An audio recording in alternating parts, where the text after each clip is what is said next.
Welcome back to our channel. This is Chakri the venture rider. ఈరోజు Thursday January 4th just ride start చేశాను అనమాట. ఇక్కడ Bengaluru fruit market దగ్గర ఒక ఆర్డర్ వచ్చింది. రైడ్ స్టార్ట్ చేసిన వెంటనే short distance order, only 1 kilometre drop అనమాట. 5 minutes పడుతుంది. దీనికి ఎస్టిమేట్ వచ్చేసి 28.40.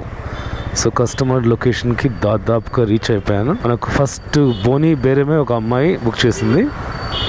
బోని బేరం అక్కడ ఉంది అమ్మాయి. Uber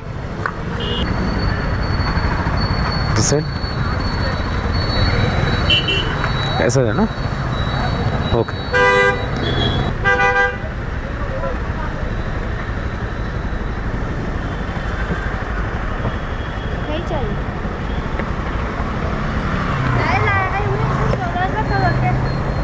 OTP